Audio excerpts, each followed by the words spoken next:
আপনাদের মনে হইতে পারে আওয়ামী লীগ বোধহয় অনেক বড় পলিটিক্যাল ফোর্স ছিল। নো, বরং আওয়ামী লীগ খুবই দেউলিয়া হয়ে গেছে। বিশেষ করে 2014 সালের পরে তারা রাজনৈতিক দল হিসেবে দেউলিয়া হয়ে গেছে।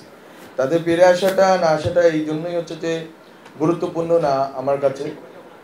যতটা না গুরুত্বপূর্ণ যে সে যেই সিস্টেমটা দিয়ে রান করতো দেশটাকে, এবং যে সিস্টেমটার কারণে সে হচ্ছে তার একবার তৃণমূলের নেতা কর্মীকে এই যে মানে টাকা দিত, তার তৃণমূলের নেতা কর্মীর কাছে টাকা দিত এবং তাদেরকে সে বাঁচিয়ে রাখতো। সেই পুরো সিস্টেমটা যদি না থাকে তাহলে আওয়ামী লীগ আসতে পারবে।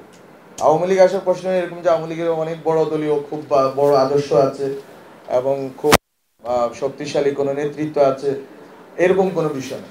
বরং আওয়ামী লীগ 2014 সালের পরেই দেউলিয়াত্ব বরণ করছে।